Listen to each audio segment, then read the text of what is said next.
Welcome back to Anonymous Automotive. This is another episode of Driven in Disguise, where I review a vehicle after real-world ownership. Again, the criteria for Driven in Disguise is a minimum of 1 month and 1,000 miles, so you get feedback from somebody who's lived with the vehicle day in, day out.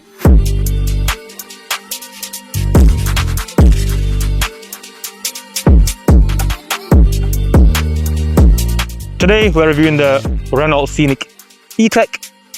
It's a family-size SUV.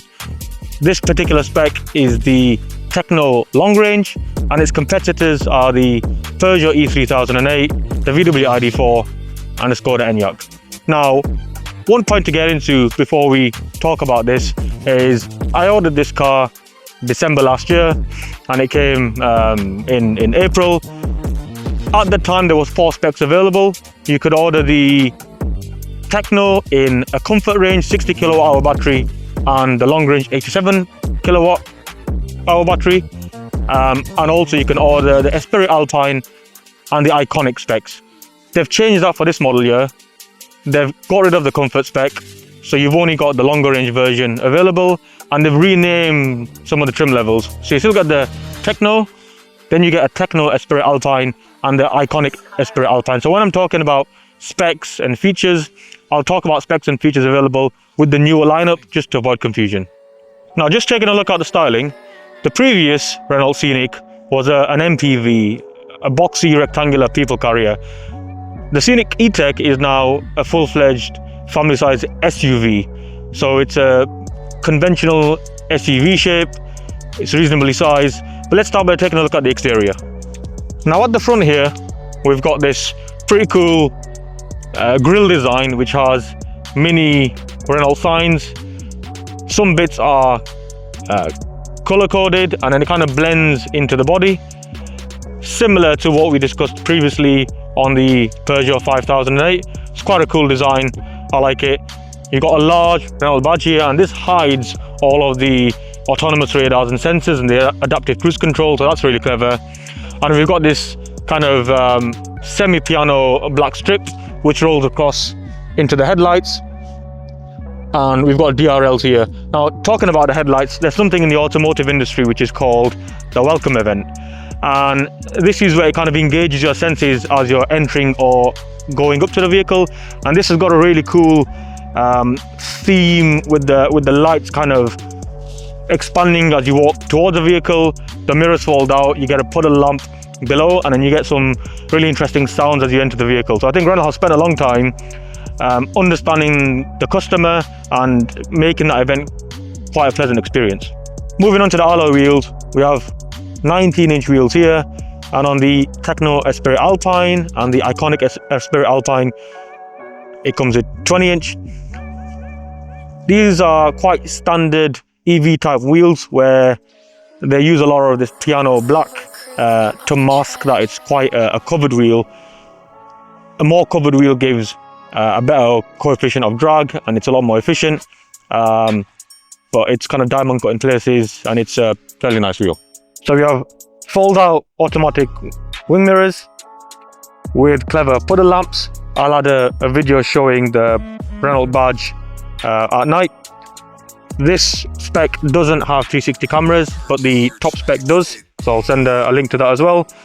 Moving back, we've got pop-out door handles. Now, I've had this car for a while and it seems to work spot on, so I've got no complaints about that. And moving further back, all the specs come with rear privacy glass as standard. We've got roof rails here which are chrome, some chromey bits along the side, and on the Iconic Esprit Alpine, these are kind of piano black to make it look a bit more sporty and aggressive. Moving on to the back, we've got these pretty slim rear lights here, which again form part of the welcome event. You can see that on the video. Moving down, we've got a reverse camera here, which isn't the best quality, so you'll see that inside. We've got rear parking sensors and front parking sensors are standard, and we've got these strange bits here for aerodynamics, which don't look the best, but it's manageable. But overall, it's a quite cool looking rear, quite boxy, and it makes the car look quite unique. And on the left hand side here, we have the EV charge port, which has an indicator to show whether it's initiating or charging. I do have a complaint here that there's no illumination around the port, and where I charge at home it's quite dark, so I'm normally kind of fiddling around in the dark to get it plugged in. Now moving on to the interior. 5 seats. We've got this quite cool cockpit. We have a portrait display, which is becoming quite unfashionable, but it's actually the more convenient and more useful for a general everyday user. We've got a digital dash here. We've got grey carpet on the dash, and quite a nice headlining as well, which is fabric. Moves down onto the A-pillars, and overall it's quite a nice interior, simple, fairly minimalist, but quite refreshing. So on this techno spec, we've got fabric seats with a bit of partial leather on the side. It's light grey. I'd say it looks nice. It's probably a bit too light for the standard free colour, just for kind of kids and making a mess. It does leave a bit of stainage, but it's a nice shape. It's got this cool headrest here, which is adjustable. Not the most bolstered, it's quite wide, but it's a very comfortable seat, and it's fine for long distances as well. And this car, in all specs, comes with car mats as standard. We do have a comfortable armrest here with kind of soft leather. There is one issue here, that when you're driving and you put a bit of pressure in the braking, this tends to slide forward, and especially if the passenger is also using the handrest, you do find it kind of sliding forward. So they probably need a bit more tension in that to stop it moving, or a little lever that when you want to move it forward, it's a manual adjustment rather than it just sliding under pressure.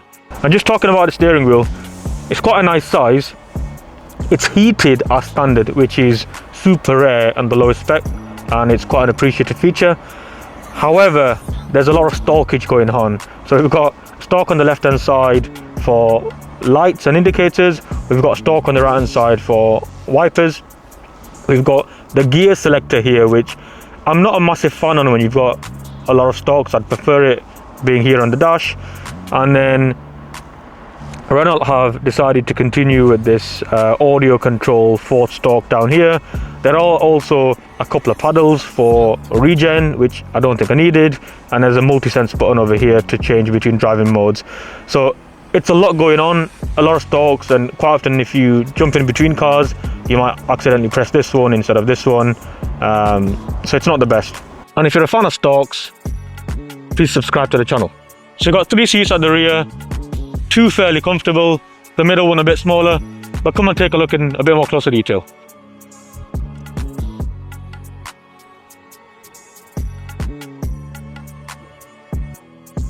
So in the back here, we've got 3 seats, 2 with the kind of grey fabric, and then the middle seat slightly smaller with this partial leather. It's quite comfortable. There's a reasonable amount of leg room, a lot of headroom here. Not the most kind of on the leg support, the seat is quite low, but we've got a flat floor over here and a really impressive armrest, which you'll come on to. So this is quite clever. You can pop down this middle seat here to give you stowage to put longer items all the way through. However, when it's up, we've got this really cool central armrest, which has 2 cup holders, additional USB-C sockets, adding to the 2 that we've got over here, and you can turn these around to add your phone if you want it to sit here or here. We've got kind of a felt part here, so it's a pretty good armrest, useful for kids or adults at the back. Just have a lot of stuff without it wobbling around and moving around too much. Really cool, impressive. We've got HVAC vents in the rear here. It doesn't have tri-zone climate, so it's the same temperature wherever's in the front. And we've got USB-C charging sockets down here. On the back of each seat, we've got this useful storage compartment. Again, it's not a net, so it hides whatever you hide inside there. And then a useful compartment on the rear doors. A little bit narrow, but it's felt line to stop things from rattling around. And we have automatic rear windows, which are 1 click. So looking at the tech, we have a large portrait display here and a landscape instrument cluster. This infotainment system is running an Android Automotive operating system with Google services.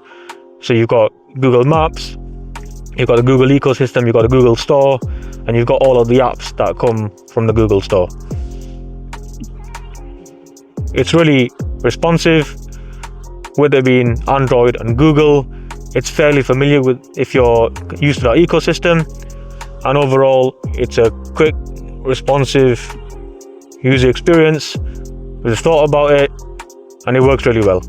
A real cool feature on this car is the adaptive cruise control works in conjunction with Google Maps. So as well as looking at the distance to the car in front and slowing down, when you're approaching a roundabout, for example, and it knows the direction you're going, the vehicle automatically starts to slow down.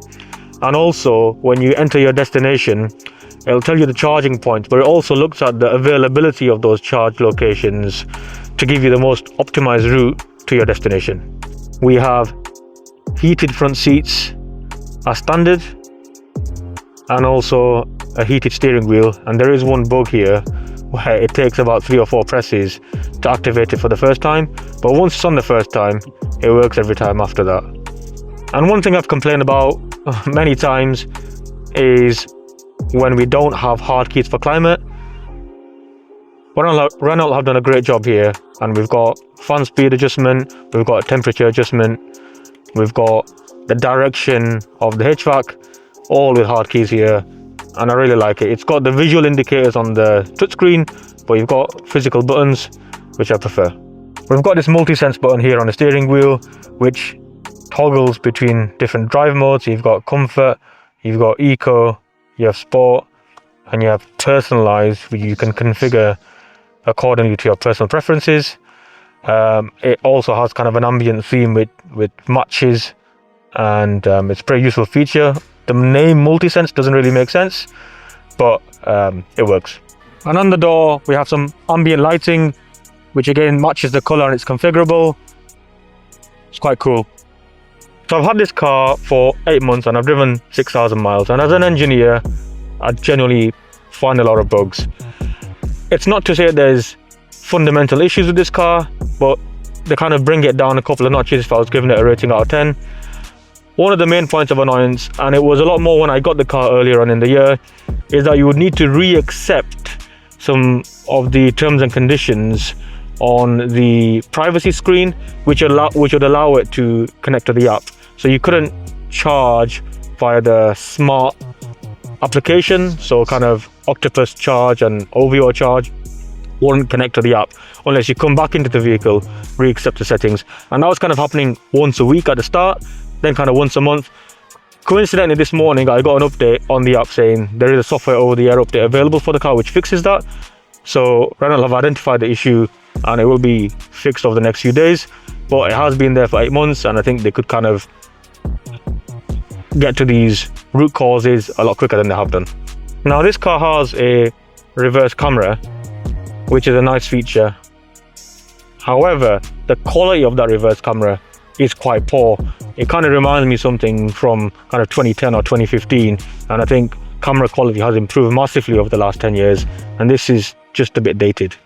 So looking back at this instrument cluster, there are a lot of views that you can select depending on your preference.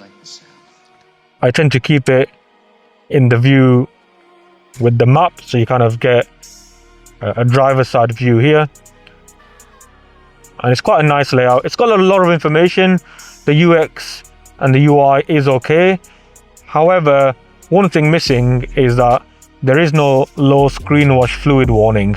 So they probably saved a couple of quid on the sensor, but I think it's quite a useful feature to have, and I'm quite disappointed it's not there. So looking at storage, we've got a useful compartment over here. It's quite deep to put a lot of belongings. We've got USB-C charging here with a little area for storage there. Moving further down, we've got a cup holder here with these constraints. We've also got a useful section here where you can move these depending on what you want to store. So you can put a normal can over here, you can make it a little bit wider, or you can kind of just take these out and there's a lot of useful storage here if you want to put a lunchbox or some snacks or even a takeout. It's got a useful storage and it stops things moving around because it's constrained here. We've got wireless phone charging over here. It's quite narrow to get in, and you can't see the phone is illuminated afterwards, and there is no visual indicator that it's charging, so you're kind of waiting a while for an icon to display here on the screen, and sometimes it comes up, sometimes it doesn't, so I don't always know if it's charging. And we've got a fairly large size glove box over here which fits in kind of service book and any other bits and pieces that you want. We've got quite large door pockets over here for large bottles, and again at the front it's felt lined to stop things from rattling around. So we've had a look at the exterior, the interior, the tech and the storage. Let's jump in and see what it's like to drive. Okay, and we're off. So this is the 87 kilowatt hour battery, which is now the only one available on sale. It's 220 horsepower, full EV, and the first thing to talk about is the one pedal drive. So you can adjust the amount of regen with these paddles on the steering wheel. To be honest, I don't think it needs a paddle or a switch. It's not something I interact with regularly. You choose the level of regen that you want once, and that's it. So it is something that could be hidden away lower down in the menu, and Renault could save a few quid on that switch. I always have it in the most aggressive setting, which isn't as aggressive as I've had previously in the Mini or in the Polestar, which we've reviewed before.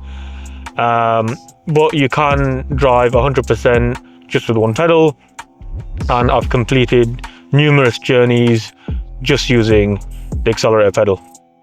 There are some good indicators on the dash to show the amount of regen, so I'll flick to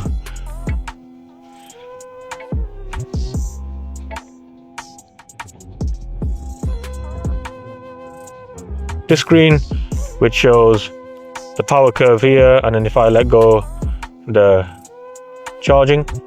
I think overall the one pedal drive is nice and smooth. I can come to a complete halt without any harsh braking, and there isn't any point where I feel that it's inconsistent. It's a consistent behavior, and it's overall pleasant experience. So I'd say definitely good marks for the one pedal driving, even in the most aggressive setting. And again, 220 odd horsepower. The acceleration is pretty good.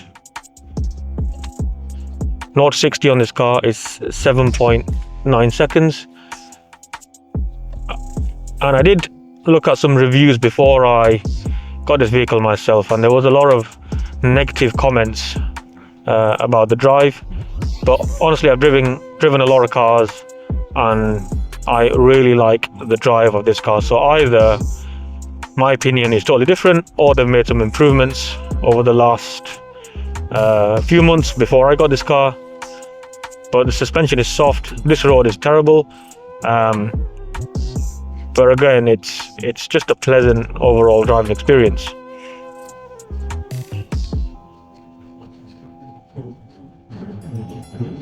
The acceleration is responsive even on comfort. If you put it onto sport, it's a lot more instantaneous. And the suspension here on these country roads is nice and soft. There are a few sharp bumps, but again, it eats those up nicely. And the steering is responsive, it's not wallowy. And again, if you can come to almost a complete stop with one stop, with a one pedal drive. And we'll take this turn a bit quicker. It's a bit wet and it's a bit sketchy, but overall it holds well, and it gives me full confidence that the car is gonna end up where I point the steering wheel.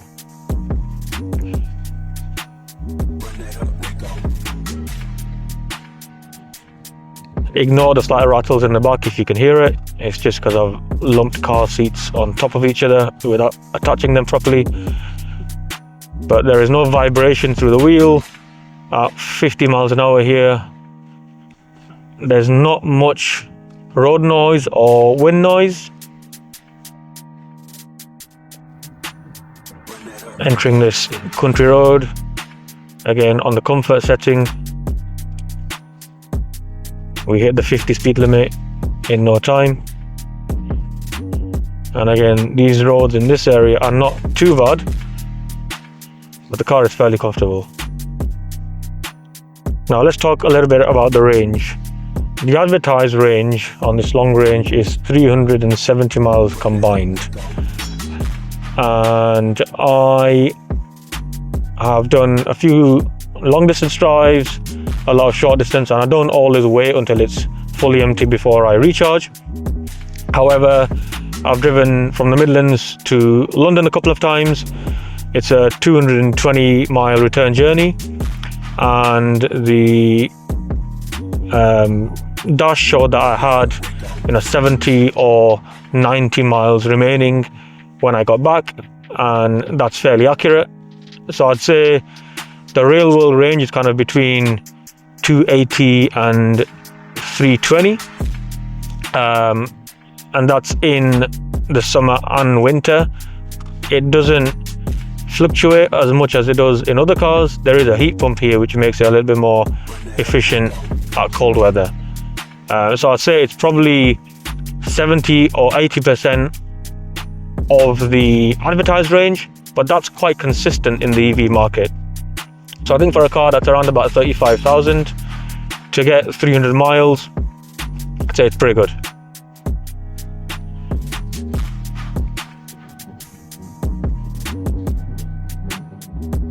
Now, this being the base spec, it still has a lot of safety functions and a lot of ADAS features.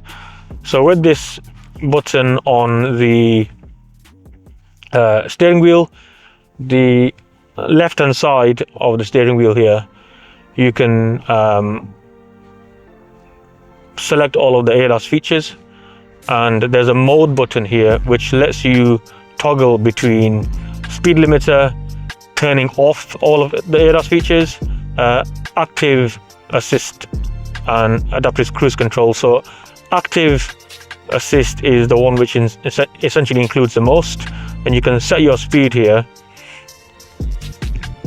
and you can set the distance to the car in front. But as I mentioned, it uses Google Maps, and it takes into account where your junctions and roundabouts are, and it modifies your speed accordingly. There's a useful indicator on the dash which tells me when it's found the white markings in the middle of the road and the curb on the left hand side, and keeps central. So at the moment on this country road, it's not very well highlighted, so it's not found that. So there is no assisted steering going on, but when it does, there's an identifier over here. Now this car has 150 kilowatt DC charging, which isn't as much as some of the newer vehicles, which you can get kind of 3 or 350 kilowatt, but it's a reasonable speed. When EVs came out, 50 kilowatt DC charging was a standard, and I think 150 now is the kind of minimum that you get in most newer vehicles, but you can get up to 250, 300, even 350 on the Polestar we looked at recently. There is a beep when you're driving over the speed, and there is also a beep when the speed limit changes to give you an audible indication. Now there is a point that annoys me on this. On Google navigation, there's something called, vigilance alert, which has cropped up in the last year or so. And I think it's areas where you have average speed cameras, or areas of high crime, which in the Midlands is basically everywhere. But whenever you enter that area, there is a beep from the navigation.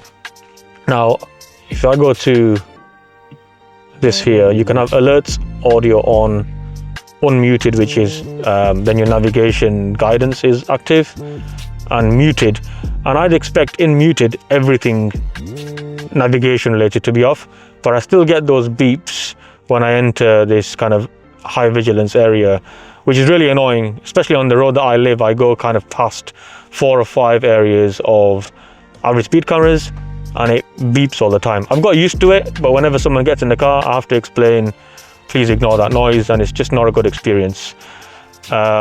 I don't know if the software over-the-air update that's available today will fix it, but I've had this car for 8 months and the issue's been there the whole time. There is also another minor issue, which is there is a clear relay click from the rear wipers. So if you activate rear wipers when it's raining, each time the rear wiper wipes, you can hear a click from the front, which a lot of vehicles I've worked on in the past, a wiper click has been an issue, but the engineering team mitigates that and tries to change the resonance frequency to stop that from happening. But it's very apparent in this vehicle, and it's something that if they concentrated a little bit on, Renault could have fixed. This car has got a lot of safety features.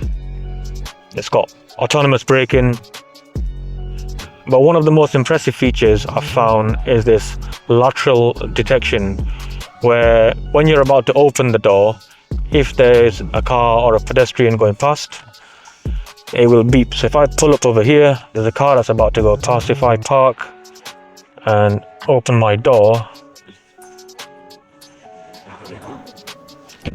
it's beeped there to tell me that there's a lateral obstacle detected.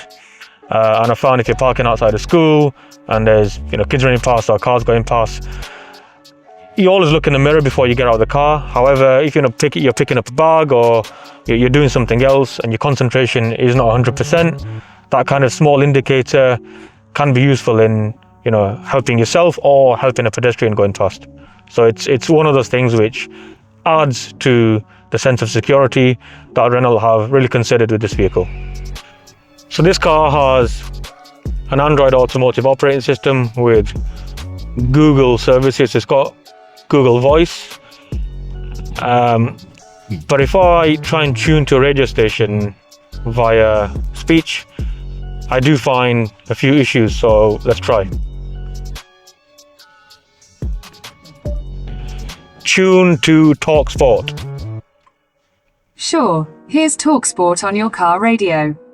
So you can see it's found TalkSport here, but it's not tuned to anything. If I put the volume up, the volume is at a quarter, but there's no audio. Now if I go into the menu here, go into favorites, you can see TalkSport is available in my favorites list. And if I select it, it tunes to it fine. So there's a kind of disconnect between the Google voice assistance and the Renault Infotainment system actually tuning to the station. And that issue happens almost 100% of the time. I'll give my personal opinion on vehicle names. So when an OEM brings out a new car and brings out a new vehicle name, that's fine. But I have a little bit of a gripe with reusing old vehicle names. Now, when Mini bought out the Mini kind of 20 years ago now and reused the old one, I think the vehicle was in the same segment. So I'm totally fine with reusing that name. Also, Renault themselves have bought the new Renault 5, which is the same segment vehicle as the historic Renault 5. I think when you bring out a vehicle in a different segment and reuse a name, like kind of Ford have done with the Capri, it's nothing to do with the old vehicle. I'd rather they chose a different name. And when I talk to someone and say, and especially in my industry, what vehicle are you driving now? As soon as I say Renault Scenic, you see a slight grimace on their face, assuming it's the MPV. And this is not the coolest car in the world. However, it's probably 1 or 2 levels cooler than an MPV. So it's like, no, it's not the old MPV. It's now a semi-cool SUV. And I think as soon as you have to do that, it's taken away someone's perception. So if they call it a new name because it's a new vehicle in a segment, that's fine. Or even, a Megane Plus or a Megane Ultra or something to differentiate it between the current Megane, but I'm not massively keen on reusing a name when the vehicle has changed segment. Not linked to this car or any EV car in particular, but EVs generally, I'll give a quick summary on EV costs.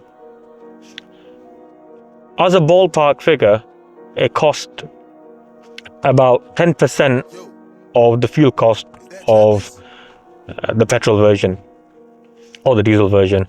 And that is if you have a home charger. So if you have the ability to charge at home and can switch to one of the very economical EV rates, you're probably paying about 7 pence per kilowatt, which means that to charge for 100 miles is costing you about 2 or 3 quid. And for a petrol or diesel vehicle, you're paying about £20 for 100 miles. So it's about a tenth of the cost on a special EV tariff. If you're charging at home on a normal tariff, which is about 25 pence a kilowatt, it's still about a quarter of the price of petrol. But when you start charging in public, the public charging prices, especially at the service station, is almost comparable with filling up petrol. So what I'd recommend is, if you have the ability to charge at home, you should definitely consider an electric vehicle. If you're charging in public, then it's more about your green credentials, whether you want to have the small amount of hassle that comes with charging in public versus having a petrol vehicle. Personally, if I couldn't charge at home, I wouldn't have an electric vehicle. But if I could charge at home or charge at work conveniently and it's a reduced rate at work, then I would always have an electric vehicle, or at least an electric vehicle in the household. A quick point on the visibility. The side mirrors are quite wide, and the glass does have a little curved bit at the end, which gives you a slightly wider view. There is a blind spot monitoring system, again, on all the specs, which is really useful. The rear window isn't the largest, and especially if the middle headrest is up. On the Esprit Alpine Iconic, this does become a digital mirror camera system, so it does improve the visibility. And the A-pillar on this vehicle is quite big, but generally you've got good visibility, large windscreen, large mirrors, and if you look over your shoulder when you're pulling out or reversing, it's a large rear passenger window as well. And one last point on this drive section I will mention is, when I go between drive and reverse, there was an audible noise when I went from drive to reverse there, but there is no beep when I go back the other way. And this stalk here doesn't always engage properly, probably because there's no kind of feedback that you've entered drive. So quite often, you're doing a 3-point turn and you think you're back in drive, and then you plan to set off and you're still in reverse and it kind of shoots back. So you've got the beep when you go from drive to reverse, but I would prefer another or a different beep when you go back the other way, just so you know you're in drive. Now, in a normal automatic gearbox, you can kind of feel a mechanical clunk, but with it being electric, you need that audible note to tell you that it's engaged. If I go into reverse here, it's fine. Now, if I kind of half press this, it's not really engaged over here. So I think that's one point that they can tweak with just looking at the signal for drive and adding a different noise to move back, just to avoid you from smashing into something when you think you come back into drive. So moving on to the boot, it's got an electronic tailgate opening, a solid parcel shelf here. It's quite a deep boot, but not very long. And we've got this shelf here which you can open, which gives you a deeper section where you can store cables and other items which are not regularly accessed. And inside the boot, we've got hooks on either side to hang things. We've got 12-volt socket, and we've got ISOFIX tethers on both sides.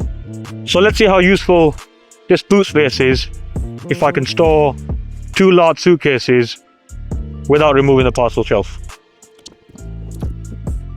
As you can see, they both fit inside. There's still a reasonable amount of room for another bag on the side. Parcel shelf is still intact.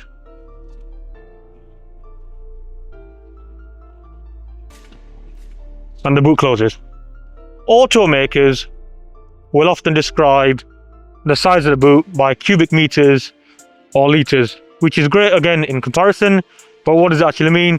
So we'll do our regular test where I try and fit 2 sets of 3 family suitcases to see if I can load the car for a family holiday.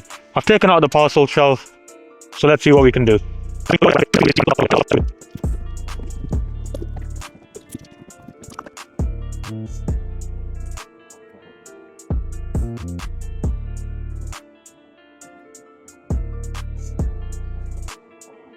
So there we fit 5 out of the 6 suitcases. There's just one cabin trolley that's not going to fit, but as I mentioned before, these normally fit quite easily in the footwell, so I think 5 out of the 6 is a pretty decent accomplishment for this size vehicle. So again, this car is 5 seats. However, a question I'm often asked is how useful is the 5th central seat, especially if you've got ISOFIX kid seats on either side. So I'll fit 2 ISOFIX kid seats, get in the middle and see how comfortable I am and how useful the seat actually is. This car has ISOFIX brackets on the front passenger seat and ISOFIX on the outer rears, and it's got this clever plastic cap which hides the bracket but then stays up so you don't end up losing it. I prefer this rather than the zips and the removable plastic which often gets lost. I've already got 1 seat fitted. Let's fit the other one and then I'll climb in and see how we get on. So that's both fitted. I'll climb in and see how much space I've got. So I've climbed into the back here. Somehow I was barely able to sit between the seats. I'm essentially stuck here. Now I have had a very slim 10-year-old sitting in this position and he complained for the whole journey. So I'd say when you've got 2 ISOFIX seats, it's not really a practical 5th seat for anybody. If it's a small child, they're going to be on a car seat anyway, so it's not really practical. And if it's an adult, they're not going to fit. So it becomes a 4-seater if you've got 2 ISOFIX seats at the back. Again, headroom is fine. You can't really fit your waist between the seats to get comfortable. And these are kind of average size ISOFIX seats, so it becomes 4 seats. The Renault Scenic E-Tech is a fully electric family car. It now comes in one powertrain option, which is a 220 horsepower 87 kWh battery. It gives you up to 381 miles of electric driving range. It's developed sustainably using recycled materials and is up to 89% recyclable. It can charge from 15% to 80% in 37 minutes with DC charging, and it has regenerative braking with 1 pedal function. It has an Android Automotive operating system with Google services, and you can download over 100 apps from the Google Store. The active driver assist pairs intelligently with adaptive cruise and a stop and go system and lane centering. It controls the speed according to the road conditions, maintains a safe distance and ensures centering in the lane. When traffic slows, the vehicle stops and starts automatically. The Renault Scenic E-Tech is packed with safety systems. There's over 30 advanced driver assistance systems. The Renault Scenic E-Tech has one powertrain option, which is 220 horsepower or 160 kilowatts, 0 to 62 in 7.9 seconds. It has a combined EV driving range of 370 miles and a battery capacity of 87 kilowatt hours. It's now only available in 3 specs: Techno, Techno Esprit Alpine and iconic Esprit Alpine.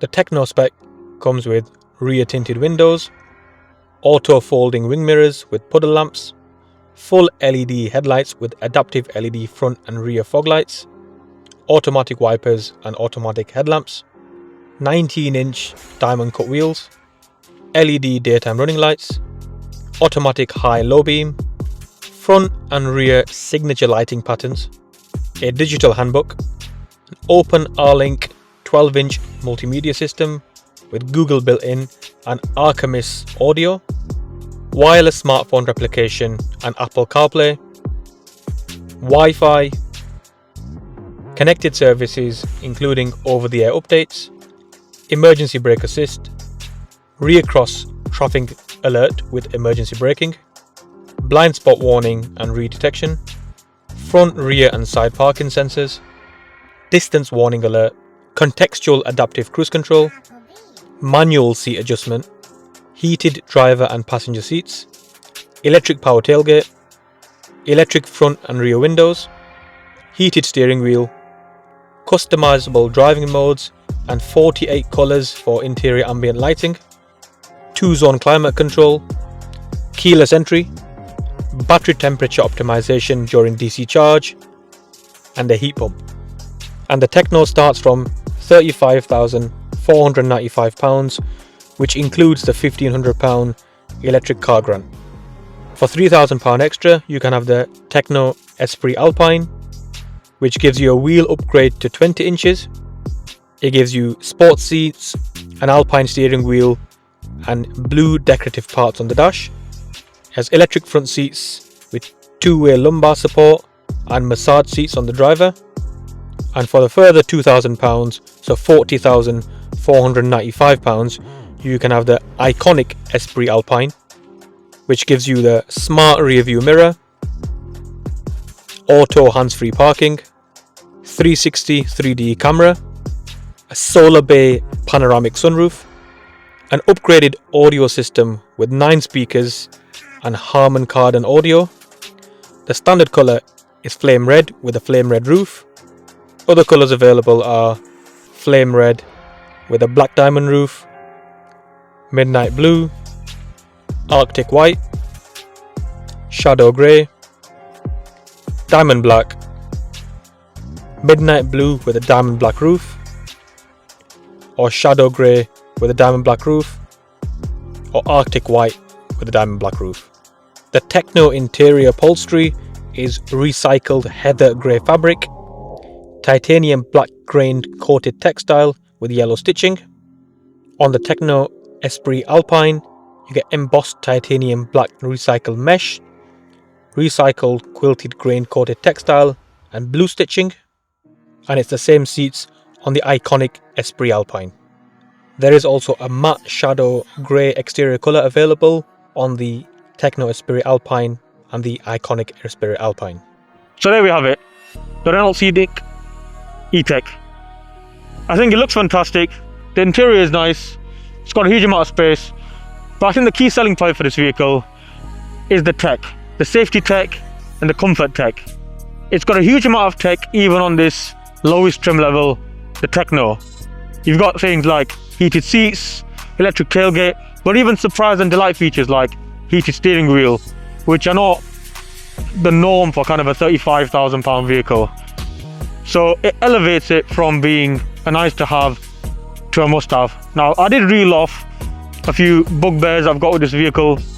However, over 8 months and with my background, I kind of picked these things up.